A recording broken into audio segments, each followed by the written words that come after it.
And on the 8th day, God looked down on his planned paradise and said, I need a caretaker. So God made a farmer.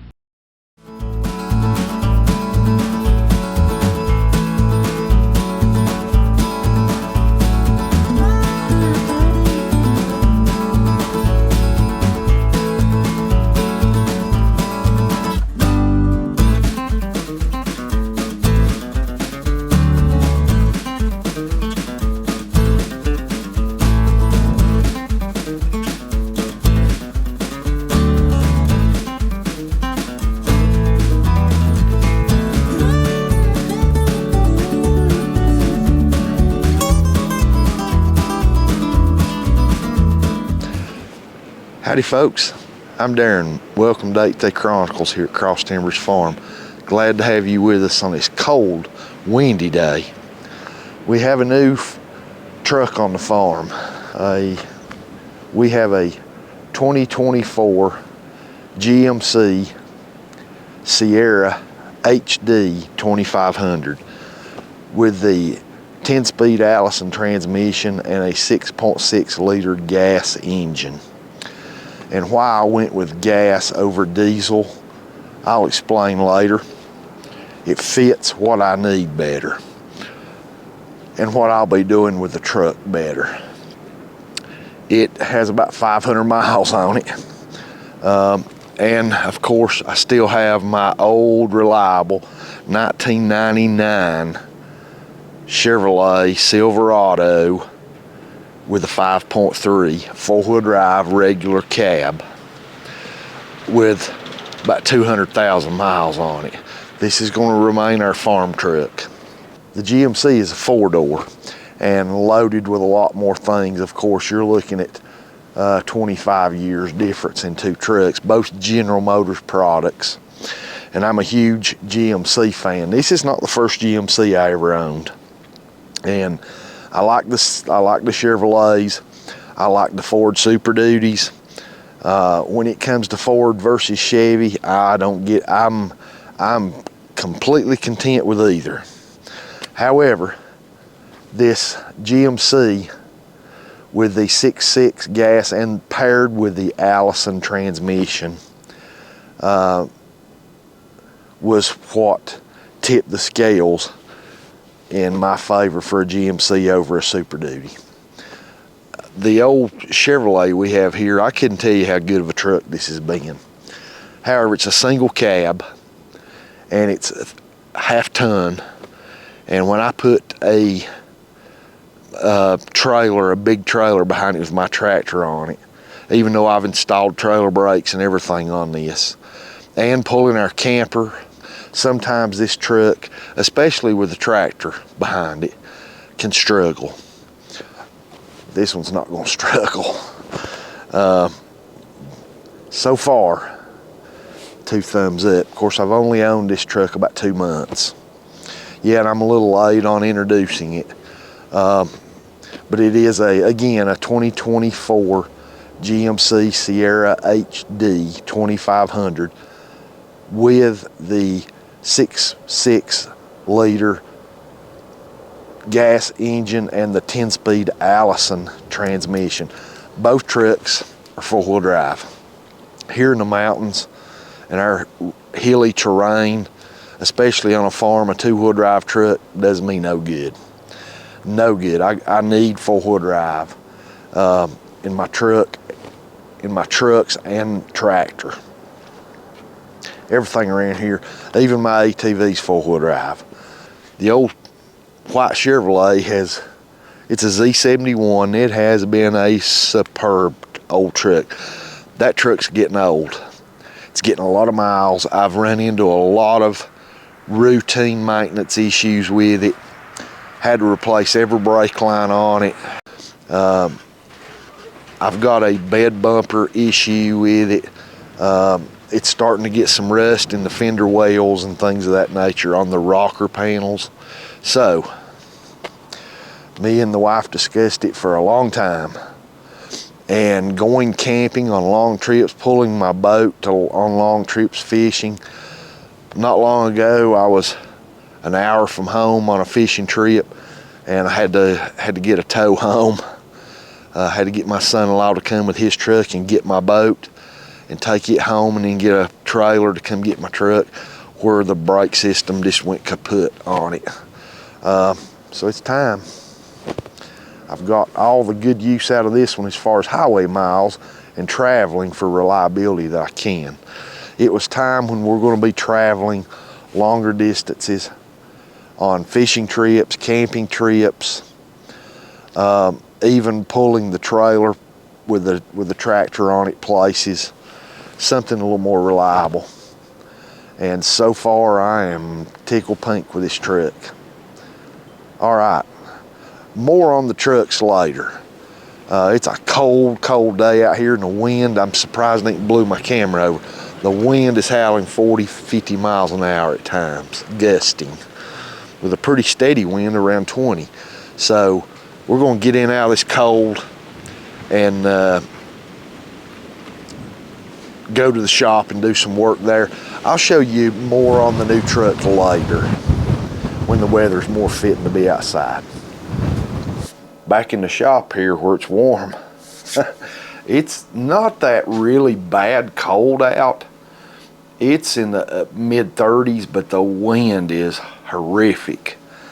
And it's mid-January, and I've heard a lot of chatter on the internet about the farmers and everybody calling this an old school winter, and I believe it.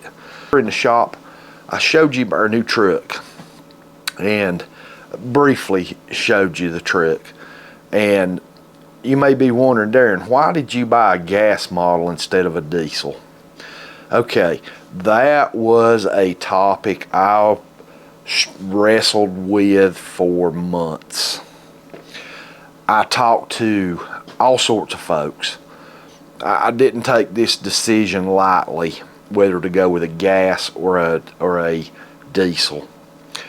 And the reoccurring things I talked to people about that they said to me, diesel owners, people that's owned 3/4 diesel trucks for years, lots of the folks said the number one question was, you going to be hauling loads with it regularly? And my answer is no. I can put my tracker fishing boat behind that truck, even on my half-ton, the older Chevrolet. You don't even really much know it's back there. That thing's an aluminum boat with a 40 horse Mercury on it, and yeah, I've got it all decked out, but it still is not very heavy. My half-ton truck will pull that boat no problem. You could even pull that boat with a small truck like a Colorado or a Ranger or something like that, no problems.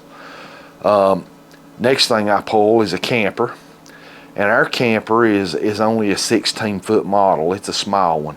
It's just me and Susan. We don't need a big camper.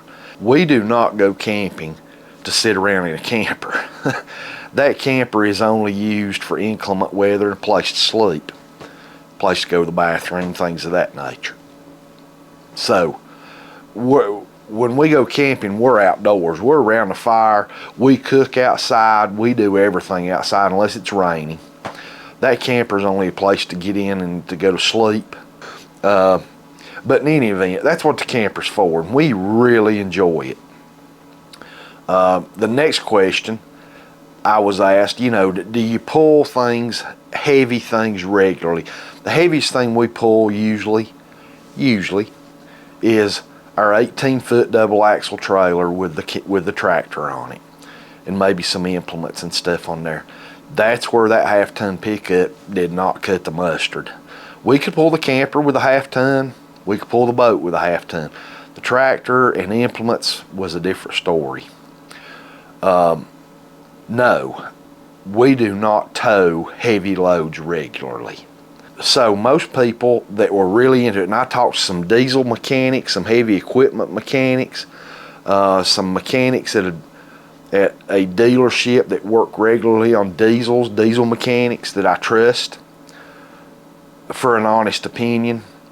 And that was just it, an opinion, but I still asked for their opinion. The next thing that most of these folks told me is, if you're not going to be pulling no more than that, and you're probably just going to be driving the truck and nothing on it, just the truck, more than you're probably going to be pulling something, then go with a gas. Yeah, the gas engine's not going to last as long as a diesel, but bear in mind, I put 3,500 miles maybe at the most on a truck in a year. I don't drive one a lot. Maintenance cost, that was a reoccurring thing that kept coming up, is maintenance costs over the life of that vehicle is going to be a lot higher on a diesel. I can maintain it a lot cheaper with a gas engine in it, and don't have to worry about DEF and all that stuff. Overall use for what I'm going to be using it for. And the next thing that I was told was the 2024 models of the gas engines.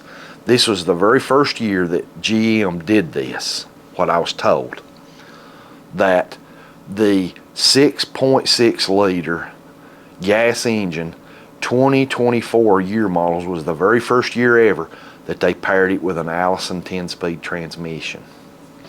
Now, one diesel mechanic that I talked to told me that he probably would not buy the gas engine until GM in 2024 paired it with the Allison. He said once they paired that 6.6 liter engine with the Allison 10-speed transmission, that was a game changer.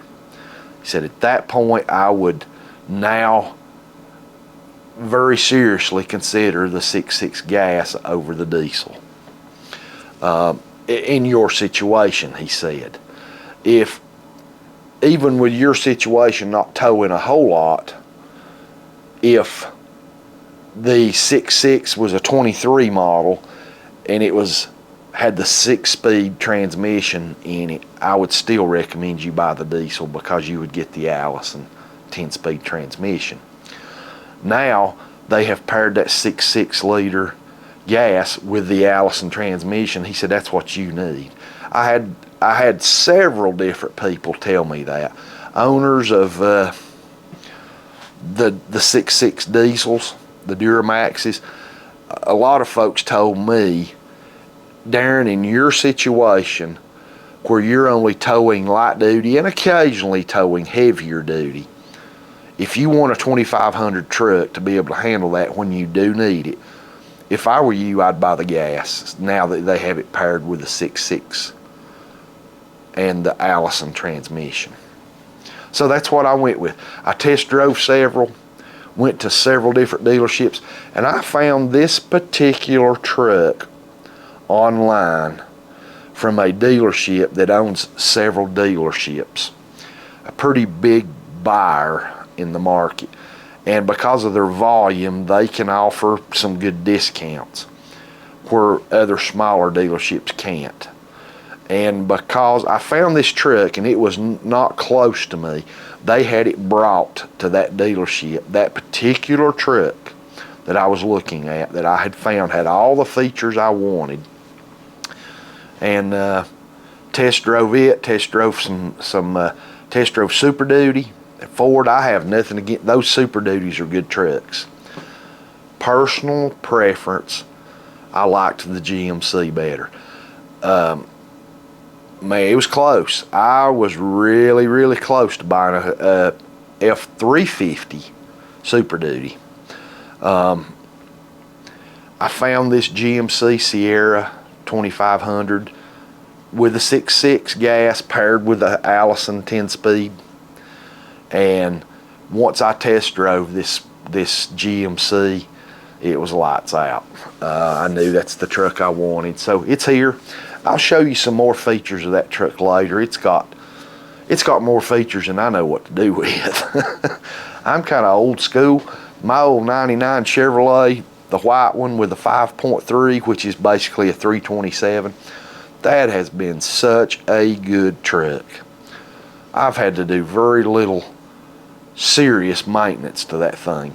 until lately. It's getting so old and so worn out that, but for right now, it's still running pretty good. I just done about $700 worth of work to it not long ago. The engine in it still runs great. It was other things that I've had to repair and fix. I'm going to keep that truck for a farm truck. We're in the shop today. Let's move on from the trucks. And I've been working here in the shop all day and most of the day yesterday. And I'm working on something here I want to show you. My dad, before he passed away, and I talk a lot about my dad on this channel. He was such an inspiration and my hero. But my dad, before he passed away about 1.5 years ago, not long before he passed away, gave me a chainsaw. And he had bought this saw in the mid-80s and used it for years.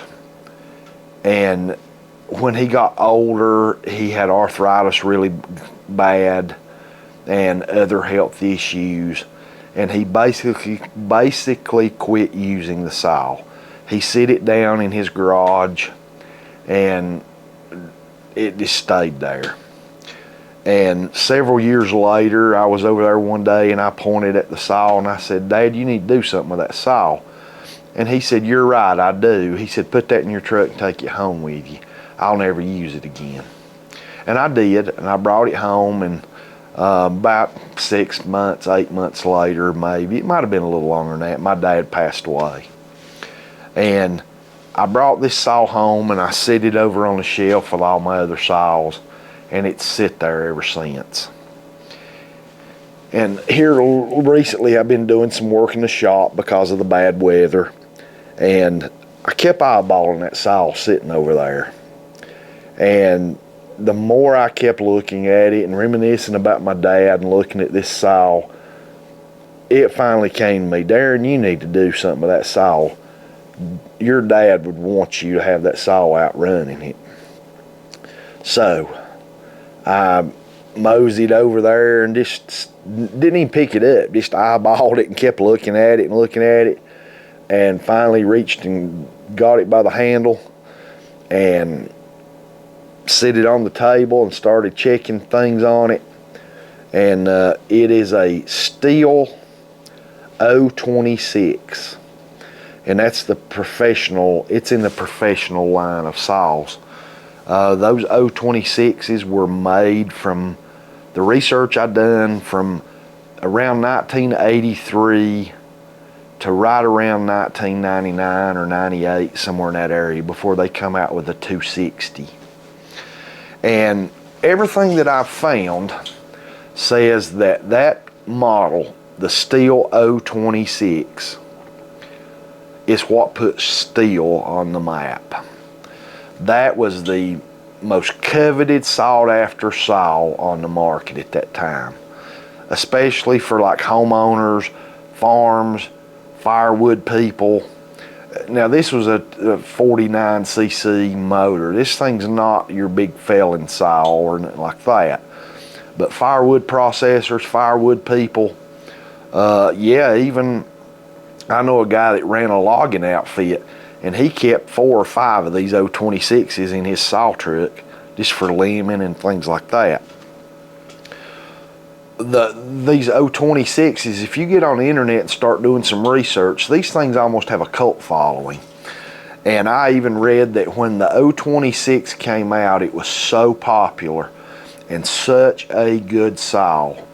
The performance of it was unmatched by anything at that time.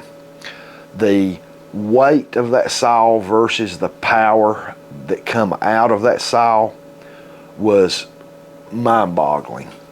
That a 49cc saw of that during that time would put out that kind of power. And still today, you can look at used saws on the used saw market and find out an array of about everything, But one thing that you'll find people go into bidding wars on, and it's coveted, is the 026. And my dad had an 026. I even heard that back in the day that Stihl dealers, these saws were so popular they were ordering them by the pallets.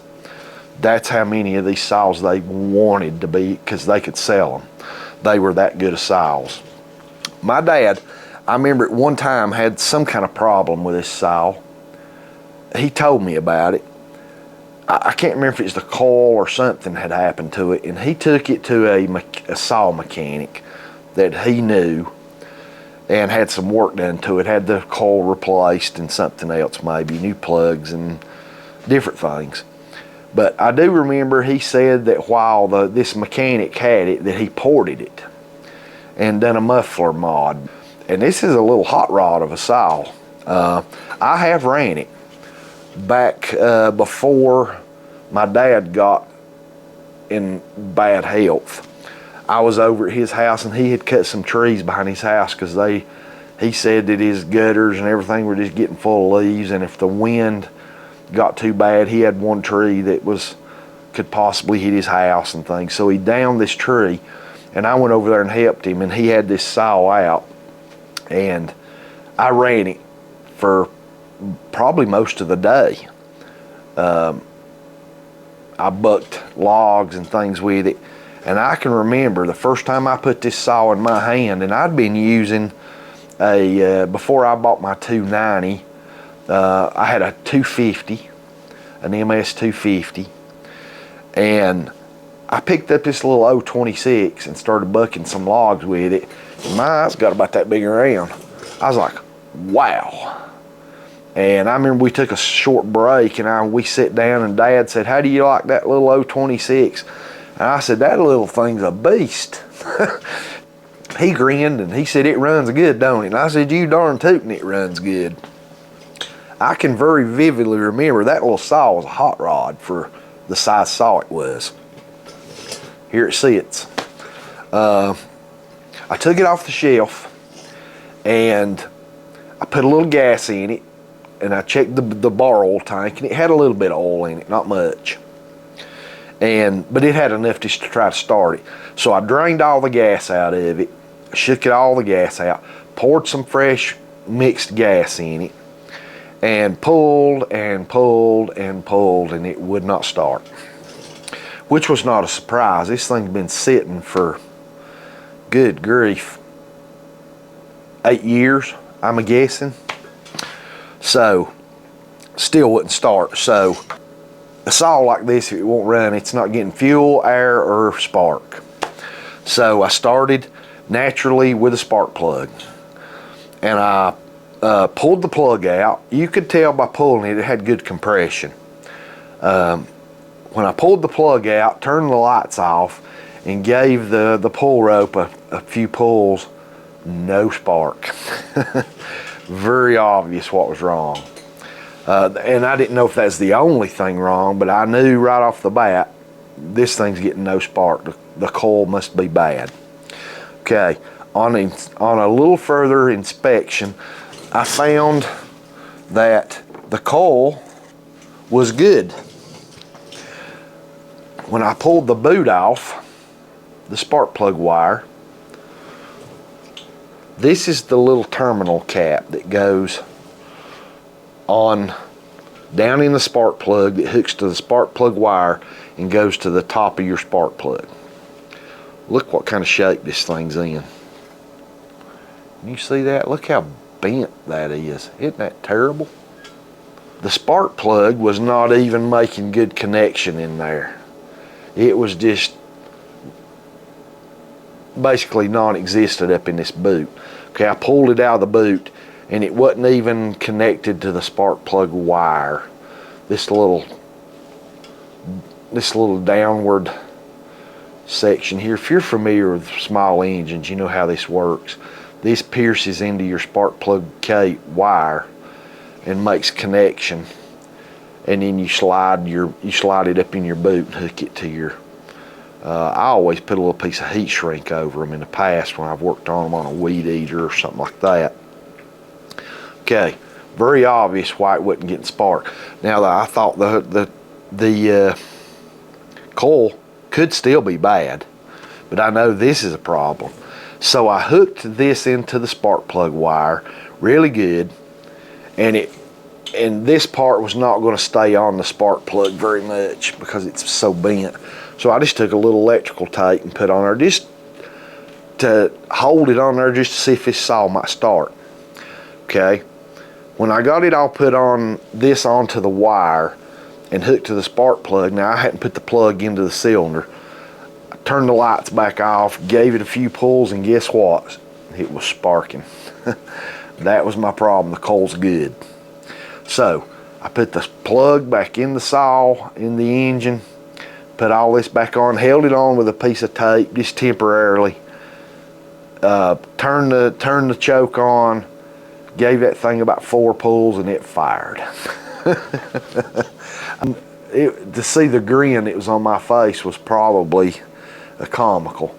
I was so excited to hear that saw, my dad's Stihl 026, hear that thing fire up. And of course it spit and sputtered a little bit, and which tells me I'm probably going to have to put a carb kit on it as old as this saw is, and as long as it's been sitting. But I don't know that for sure. I need to, get everything adjusted. It was so nasty. Obviously my dad hadn't cleaned it in years before he parked it. Let me bring you over here and I have cleaned it up. I have soaked it and soaked it and soaked it in brake cleaner and carb cleaner, and I've got it fairly clean. I'm just wanting to get it running, see how it runs, and see if it just needs some adjustment and if it's going to run okay or not. I've got to replace the spark plug terminal. Next time I get to a Stihl dealership or somewhere and get one of these, I need a bar nut. There's a bar nut missing. Get that, get a new air cleaner. Then I'll run it just a little bit and see where I'm at as far as, is it going to need a carb kit or what. But right now it won't run enough to even know, but I'm getting there. I'm still right now in the process of kind of cleaning it up. Let me bring you over and let you take a look at it.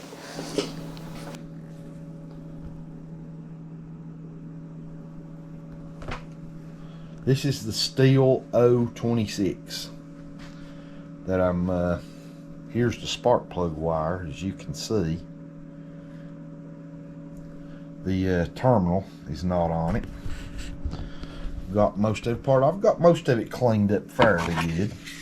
And this 026 is part of the professional series of saws. And I'm looking really forward to getting this thing running. Got some more work to do to it. I need to make a trip to a Stihl dealership, maybe this in a few days, and pick up some parts, and we'll see where we stand at that point. Magnesium case. The weight of this saw, if I'm not mistaken, is about 10 pounds, and the power that comes out of this little 49cc engine for the size of this saw is it's surprising, the power this thing has. And I'm looking really forward to getting it running. Got some more cleaning to do, and let's go ahead and pull this this recoil cover off and get it cleaned up. Trying to get everything cleaned up and ready so when I get some parts I can get it running and see where I got to go from there. Let's take this recoil wheel off. Let's see what we got under here. I remember going one time to cut wood with my dad over on some property about 10 miles from home, and you'll see some scars here on this handle, and I never will forget this. We had this saw stuck down in between some wood in the bed of a truck, and we had the truck full of wood, And I remember we were at a red light coming home, and my dad was driving, and he made the turn, and all of a sudden I heard him go, "Oh no." And I looked back, and this saw had fell out of the bed of the truck into the middle of the intersection on the highway and had bounced 2 or 3 times, according to my dad, and was laying in the middle of the intersection. Of course, he told me, "Hurry, jump out and get it." And I jumped out and went back and got the saw out of the middle of the road. And you know, there was nothing broke on it, nothing other than the chain brake bar had broke. And my dad took it and had that chain brake replaced and a new chain brake bar put on it. It had not hurt the saw at all, only the had replaced the chain brake bar, and it had scarred the handle, the handle here up where it had bounced off that and that, and I think did bend the bar, and Dad had to put a new bar on it. Pull this off. Wow, that's nasty under there. Alright, we got a lot of cleaning to do there. There's the coil. Okay, boy, it's nasty in there too. We're going to have to do some serious cleaning here. Soak all this down in brake cleaner. Probably have to do that outside.